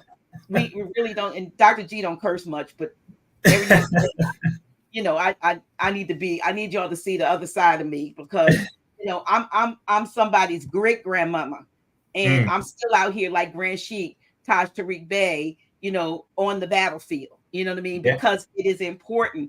Came back, I'm sure, to be in the midst of this stuff, but I didn't come here to fight y'all. Come on. And like I said, we have a common enemy. Let's not, you're not my enemy, brother, sister. You're not my, so let's not act like it. Just don't, like it's so much that folks want to say about each other, and we saying nothing about the real issue. Doing nothing about, there are a few, I mean, Empress Light is out there, been pushing the knowledge and the financial part and getting the delirium out and stuff like that. And others, I'm sure you're doing stuff, but most of y'all ain't doing shit. Coming on this platform, and probably others, and just trying to chop people up and find fault, instead listen enough so you can find something that you can agree with. About that. Before you become this what do you call it? Keyboard warrior. Keyboard warrior. You're fighting on the keyboard, you're fighting the wrong side, on the wrong side. Yeah, come on, Dr. G. Well, and I'll say it this way again, Dr. G. You know what? Yeah, I'm gonna say that. Go ahead. But it's easier. Remember, it is much easier. Just like people don't want to face themselves, like we don't like to look at our own faults. We don't like to look at the negative things that we do, our habits. We don't want to look at any of that. We don't like people correcting us, or even looking at the fact that we need some kind of correction. It's easy to point a finger outward at somebody else. We don't want to face the real enemy, because it's harder to do that, which means it requires us not being reliant upon this enemy for our food, our clothing, our shelter, our funds, our spiritual enhancement, anything dealing with this system. That means we have to literally separate and do something for ourselves. Oh, we don't want to do that. We don't want to do that. We're comfortable. We are reliant upon this system. But what I can do is I can attack Dr. G, I can attack Brother Rizza, any of us. I can just talk about them, because that's easier. That's easier. That's why I said earlier, a lot of our people are very weak. They don't have smoke for the real enemy. A lot of them, again, if they say sellout, no, not even close, doesn't apply over here. The United States government does not attack you, put you on a list of 12 people. The United States government does not put you on lists. I'm on the FBI watch list, Department of Homeland Security watch list, the White House disinformation doesn't list. I'm on about probably 4 or 5 lists by the U.S. government. No, they're not interested in me. I'm not allowed to go on certain platforms. Brother Rizza Islam doesn't have a YouTube because I'm not allowed to have a YouTube. The moment my name goes up on a YouTube, and not even on it from my devices, anything, they take it down. I tried to have a YouTube 3 times. I was successful the first time until they took it down. Second time for about 2 months. Third time for about a week. And they said, no, no, no. I can't even have any of that. I'm back on certain platforms because it's the situation with the disinformation doesn't. We have brought our case in front of the United States Supreme Court as we went and did a presentation roughly 3 weeks ago, I believe, in front of the Supreme Court, where it turns out everything we said about the so-called pandemic was true, because now the mainstream media is admitting things that we were warning people about 3 years ago. From the science, from the data, from the trial data, etc., we were right. So now they are slowly overturning things and going back in history, apologizing and switching stuff around after they have lied to and experimented on over 5 billion human beings on the planet. Sellouts don't do that. That's not even close. I don't think so either. I don't think so either. And like I said, I am, like I said, if you click on any of the platforms that you've been on to hear the breadth of the knowledge that you share about the variety of subjects and topics, and your ability to actually articulate it to the point where it doesn't matter whether you're talking to brothers in the barbershop or you're on a platform with Bishop Vashti McKenzie and all them. I mean, you're able, and anything in between, you are able to maneuver and to give valid information in any of those settings. And I really appreciate and respect. And I kind of, like I said, both of us, March 17, both of us with these M's right here. I feel you. You know what I mean? I feel you, because my heart is for the people, not for part of the people that think exactly like me or look, I even have some folks that don't even look like me that respect me more than some folks that do look like me. Mm-hmm. You know what I mean? So I'm just going to be, 100, keep it 100, because I know that. But I do what I'm doing because, like you, I think I said, look, send me, I'll go. I'm just one of the older brigades. And I'm grateful, for somebody like yourself to come in with that same energy and drive, but like times 10 to do what needs to be done, to give us a real, some of us, not everybody, a kick in the butt and say, get moving. If I can at 9 years old, see what needs to be done and start helping my community, then hey, you at 30, 50, 60, what are you doing? We have more resources now to do, when people want to duplicate House of Reawakening Minds or something, I said, well, it just is what it is. Start where you bloom, where you're planted. I'll tell somebody, get a group together where you are and start doing something even on a small scale. This platform is as large as it is, and I give honor and credit where it's due in large part to my association and working with Grand Sheikh Taj Tariq Bey. Because he was well known before I even knew I was a Moor. You know what I mean? I didn't know I was a Moor. I'm not even telling you what I thought it was, but I didn't think I was a Moor. Honestly, yeah. And then some folks say, will you have somebody have the nerve say, will you have him on? And then you turn around and you've got Rizza Islam on. First of all, I never have Grand Sheikh Taj Tariq Bey on, folks. He is a part of the House of Reawakening Minds, right? And he enjoys people like yourself. We sit here and watch you and others. He's not the single-minded individual that most people take him as. He's he loves people, and he wants his people to be free. And even the people that don't even know who they are, but he can look at them and say, those are my people. And that's where his heart is. You know what I mean? I believe that's where your heart is. And that's where my heart is. We who come in with that same energy, I know where you're coming from, but sometimes you got to give folks tough love. You can like, okay, I done True. took this long enough. I done let you abuse me and say all kinds of things about me and scandalize my name and all that. But I ain't taking this shit no more because I came in. I need to get some stuff done. Either you That's right. with me or not, but get out the way. If you're not gonna walk with me, work with me, put a tool in one hand and a weapon in the other, then step aside. That's it. Come on, listen, look, sister. I will only tell you this. No matter, again, what label we have as a part of the consciousness of us as a people, as a part of the awareness of who we are, whatever label we have, one thing you will always get from me is the universal brotherhood and love for our brothers and our sisters, period. That's every time. Every time I see a Moor, I say Islam. Real quick, I say Hebrew Israelite, I say Shalom. I see a Panther, I say Black Power. I see a Muslim, I say Assalamu Alaikum. I see a Christian, I say peace, my brother and my sister. I see a Rastafari, I say blessed love, Rastafari. How do I even know these languages? Because I know that we have so many damn labels and flavors that I need to know how to greet and talk to and understand each one of us to bring us back together. That's how you know a person loves his people or she loves her people. We love our people. We know how to communicate with one another because I take the time to really get where you're coming from. How do you speak? Your language ain't the Quran.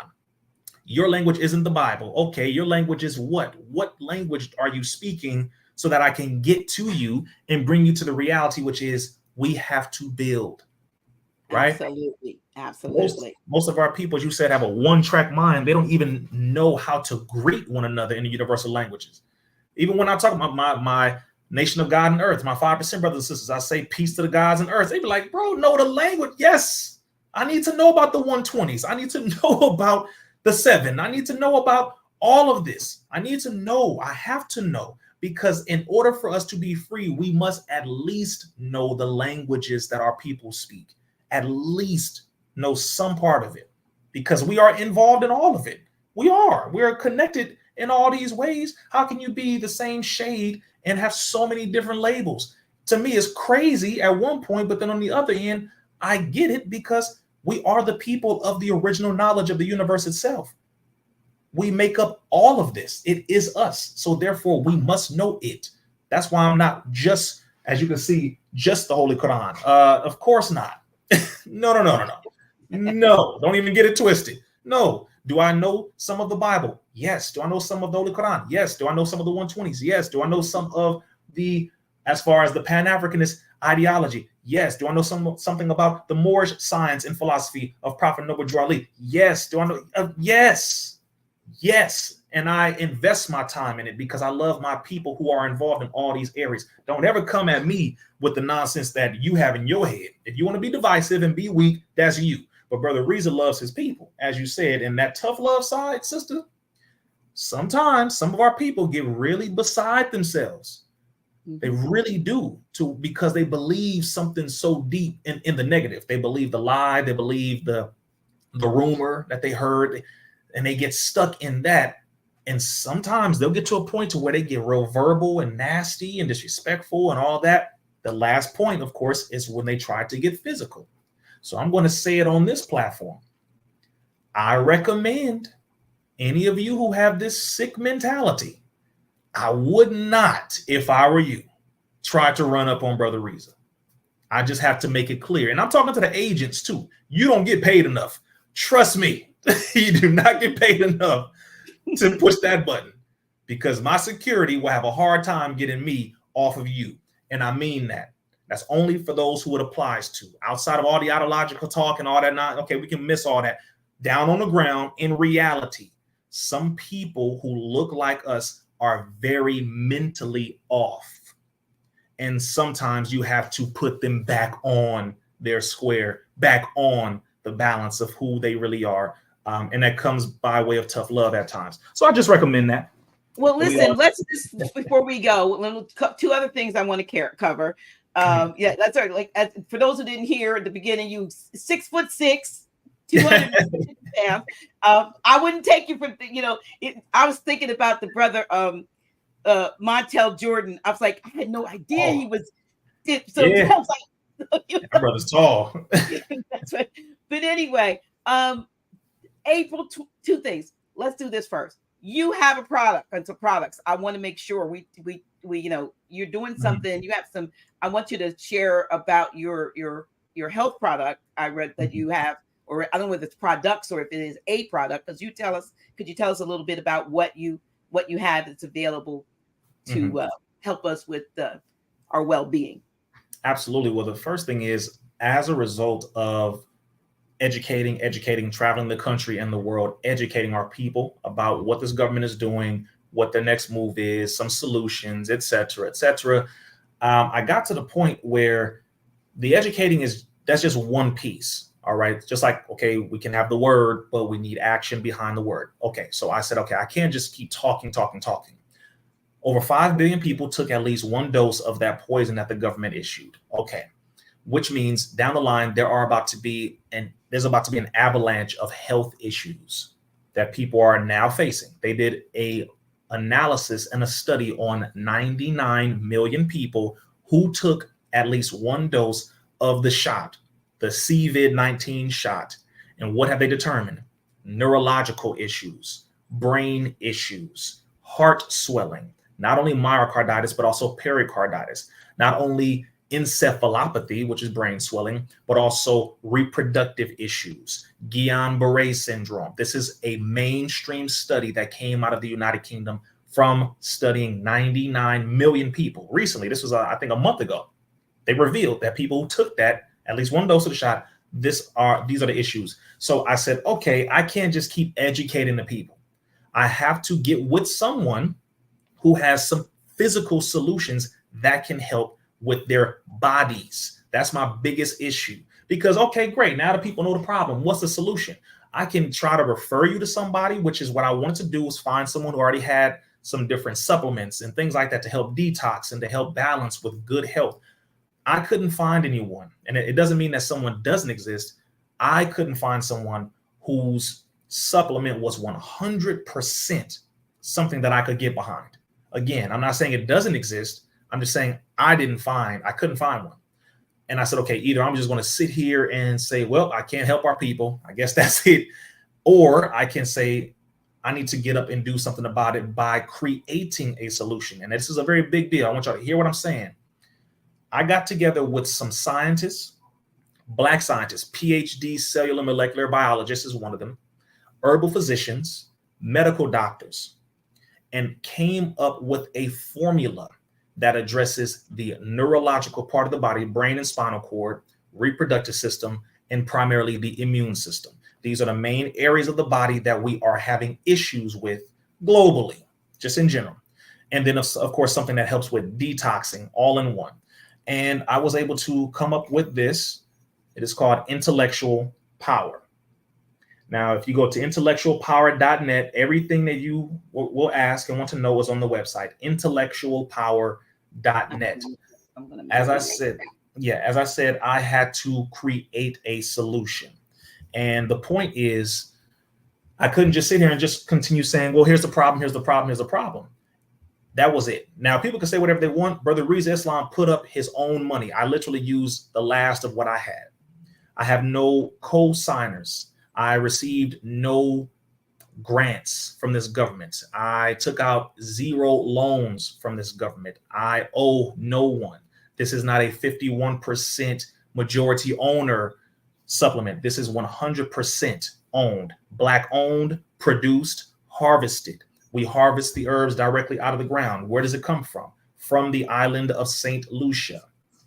Vegan, no heavy metals, no radiation, etc. This is a glass container. It is not plastic. This is glass, etc., etc. We have people that we've been able to employ. As I said, it's Black harvested, Black produced, Black owned, Black circulated. Everyone on the team is either a Black man or woman. And I know I keep saying Black, and some of y'all are like, oh my God, stop saying it. Damn it, I'm saying it. As a matter of fact, let's just say the bottle is Black. The bottle. Okay, get over it just for now. All right. This right here is something that if you go to the website, you will see the reviews from people who have been taking it. And that's only some of the reviews, by the way, but you can see it for yourself. It's a solution for overall health. That's it. So I got tired of just talking, and I said I have to be able to give the people something. It's just a solution. I'm not selling nothing. I'm providing a solution. If you don't want it, no need to say anything about it. It is perfectly okay. But I had to get a solution. Y'all can say whatever y'all want. You're eating something that came from somebody. You are drinking something that came from somebody. Many of you take supplements. I pray the supplements you're taking are Black owned. I pray they are, because I know we have one. And that's my only thing. I had to come up with something that was going to help the people as a result of them being experimented on to the tune of over 5 billion. I said, I can't get out here and just keep educating now, knowing what's about to come down the line. I have to have something that's going to help them with their overall health. Is there a period of time of having to take the product before one would see some reversal of those effects that you mentioned? Everyone's body is different. Everyone's individual chemistry is different. I've seen people results not only from the emails, but also from the reviews that you'll see on the website. Some people say they felt effects the same day. Some said the next day. Some said 2 days. It depends on your individual chemistry. It depends on how much toxic waste you have in your body. It depends on how clean your body is or is not. It all depends. Everyone's chemistry is different. Just like because of my body weight, my height and everything, I have to drink a lot more water than someone who is, let's say, 5'5", 150 pounds. I'm roughly 6'6", 245 pounds. You see what I'm saying? So it's different depending on each individual. But everyone has said, everyone who has taken it has resounding results. I'm talking about everything from people saying that they've had swelling in their ankles, inflammation in their hips, sciatic pain. Look, I'm telling you, you go read it for yourself. Everything that they've said, things popping back into place, feeling great, best sleep, remembering the dreams, energy throughout the day. They no longer have to drink coffee because they wake up with energy. You name it. And the capsules are vegetable capsules, vegan capsules. I want, at least for everyone watching, you don't have to buy it. That's not the point. I want you to go and see what is in here, so you know that you at least have some of your people who are at least dedicated to providing something that is of such high quality of health to help the people. Just go look at the website. Look at every page on the website, the ingredients, the science. We have studies on each ingredient that are there. And the PhD cellular molecular biologist, Dr. Christina Parks, did a full breakdown and even a full video overview of it. There are ingredients of me going over each. There are videos of me going over each ingredient in St. Lucia on the island. The reviews are up there. You name it. Pretty much any question you want to know is up there. So it's good for anybody, even if they hadn't taken the. Absolutely. No, this is an overall health supplement. Yes, okay. It's an overall health supplement. But the inspiration, personally for me, was that. Yeah. That. Absolutely. I said, oh, this is about to be terrible. It's about to be terrible. And I have to be able to at least say, hey, go take that, or go drink this, or go do that. But to be honest with you, there wasn't one supplement that I could put my reputation behind, put my word behind, and I could stand behind it 100% and say, this is a thing that y'all need to get. There are people who have good things, but I couldn't stand behind it like that. So I had to create something that I could stand behind. Wow, this is crazy. My numbers just went dropped. Everybody's going, I know that's not true. I don't know what you do. Whoa. You see that? I do it. Yeah, it was almost 500. It's like, what is that? They wasn't knocked everybody off. Wow, that is wow. I've never seen that happen. Yeah, you know that step, right? It's like now it's 27 people here from 500 or something. It's like, okay. All right. Oh, wow. Okay, YouTube, you are just so obvious. Okay, the last thing I want to know, those of you who are in and around the New York area. Yes. April 27th was the last thing. April 27th, and is it 26th and 27th or 27th, 28th? 27th and 28th. 27th, 28th. So that's next, that Friday, Saturday? Mm-hmm. And that's at the Nicholas Bookstore. Yes. Brother Rizza is going to be at the Nicholas Bookstore, going to be the guest speaker in Brooklyn. I don't know exactly. I don't have the information as far as whether or not there has to be pre-registration or anything but you all who are familiar with Nicholas Bookstore, maybe if Sister Kafunya is still in the chat, I'm just shocked at what happened with that. Yeah. I know. Okay, so they're saying that they're still in here, but I want y'all to know it shows 7 people. I don't know if y'all can Yeah, see this or I not, but got it, 32 on mine. oh, you have to. Oh boy, I got 32, but yeah, that is crazy. That's crazy. That doesn't just happen like that. So it yeah. Well, the whatever. tickets are available on Eventbrite. I know that, and it's at the Nicholas Bookstore. It is, of course, called the Spiritual Legacies Volume 9. Spiritual Legacies Volume 9 on Eventbrite, where I will be doing a presentation there. And again, for those who are there in person, it is so much better than online. I can tell you that now. That's the only thing I tell you. When you come out, we have to, they've gotten us used to, meaning this system, social media, and this technology has gotten us used to not being around people. Mm-hmm. It's gotten us used to that. We have to come out of that and get back around each other. That's what they did with the so-called pandemic as well. Get people away from each other because they know energetically how it is when we are connected.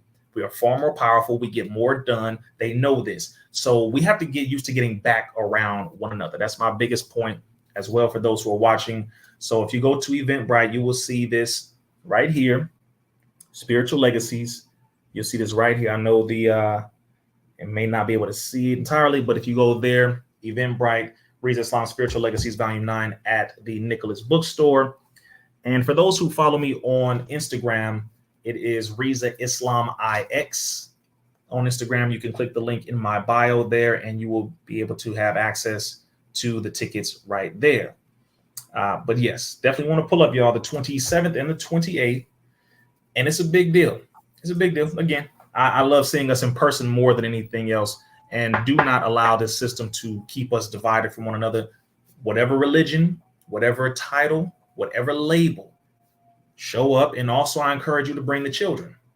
It's another thing, because they have to hear this information. They have to be able to get this information in person as well, getting off of these systems and get right up and close with your brother, with your sisters, so that we can, really come together and understand exactly what's taking place. Absolutely, absolutely. This has been an awesome and amazing time of sharing, Brother Rissa. I'm this is Rissa or Rissa. I want to say it correctly now. It's Rizza Islam, technically. Yeah. Rizza. Okay, not Riss. Rizza is the Z. Brother Rizza. Okay, this has been a very an awesome build. I appreciate your candor and your openness, and now I can hopefully go back and look at this interview. I said all those other interviews are on there. Please leave mine up. Right. Yeah, I know it's a real thing. Hopefully it does stay up. That's the goal, but it is a very real thing. Yeah. But anyway, somebody Sister Kafuya said it keeps blinking at different times. Yeah. Well, we do appreciate. One of the things I will say that we do have a recording in StreamYard. So yes. If it goes down somewhere else, we'll put it on our website.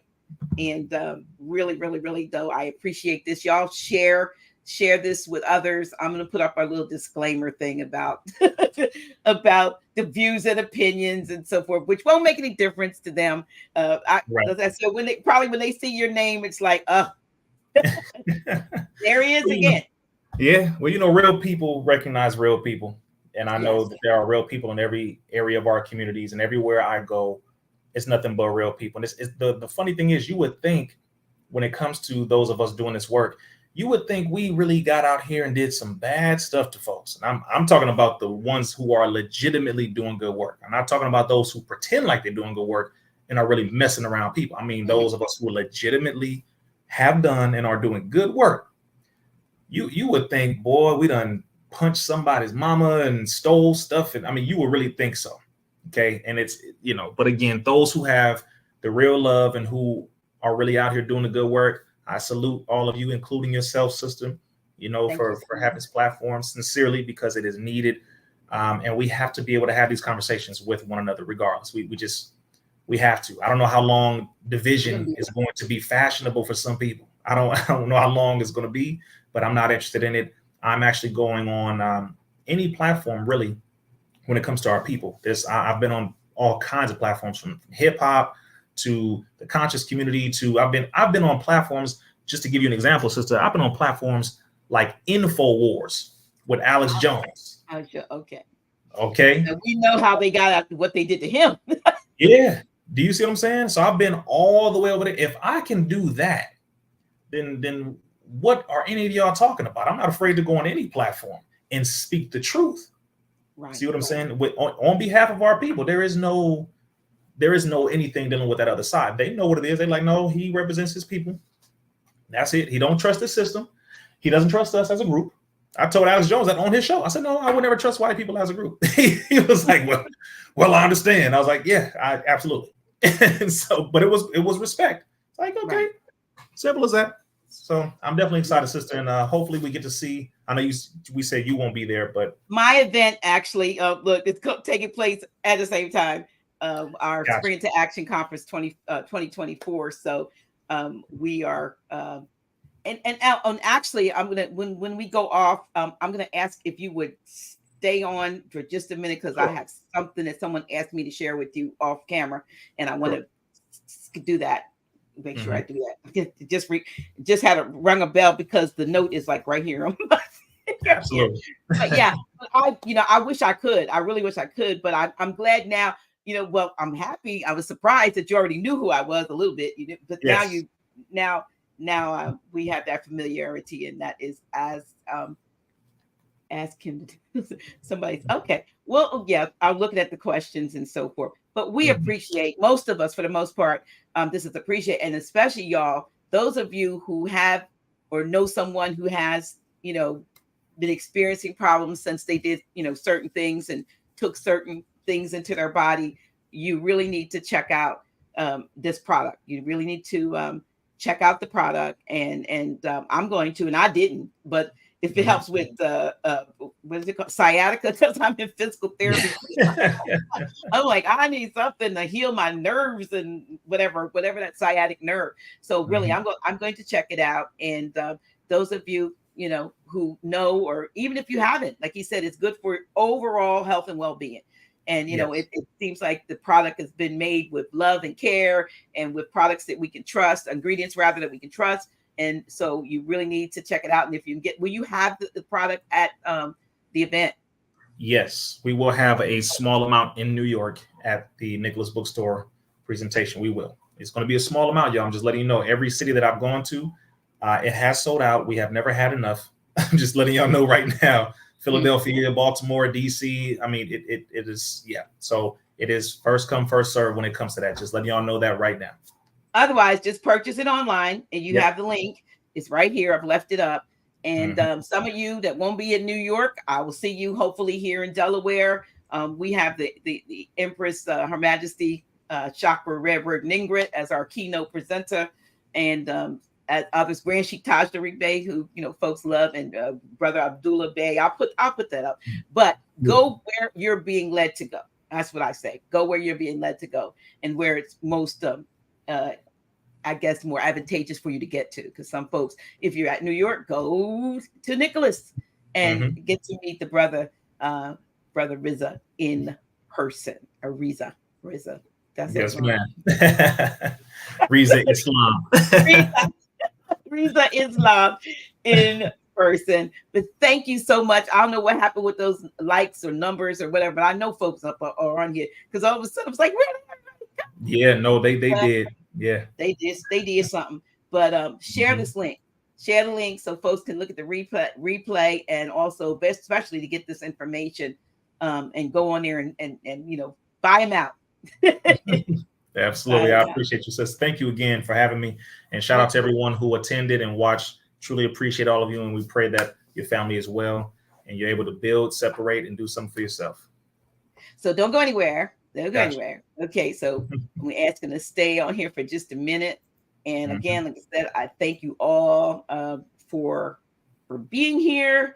I thank you all for, especially those of you who were respectful in the chat. And if you can, please get over to Nicholas Bookstore on the 27th, 28th of this month and meet Brother Rizza in person. Thank you so much.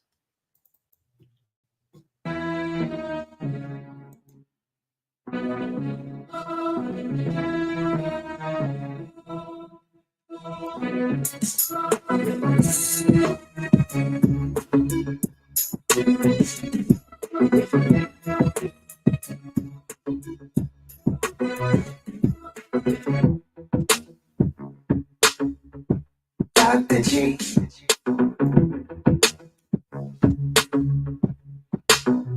Really?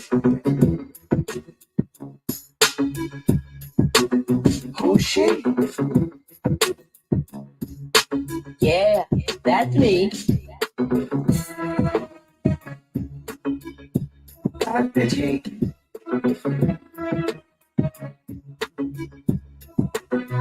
Really? Who's she? Yeah, that's me. Dr. G.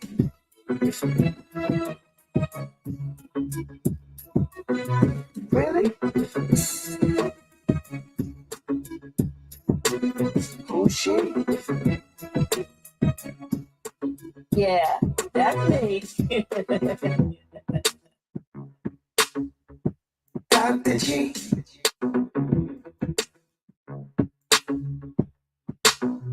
Really?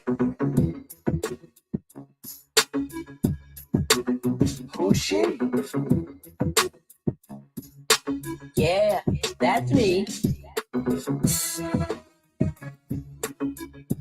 Dr. G.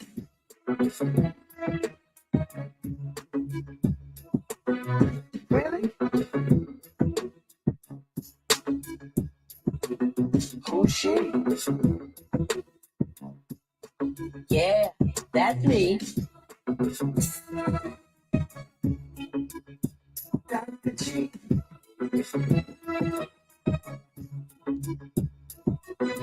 Really?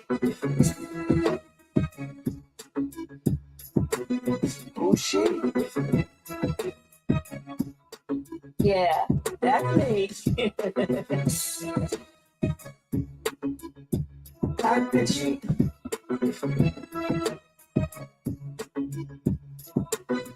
Really? Who's she? Yeah, that's me.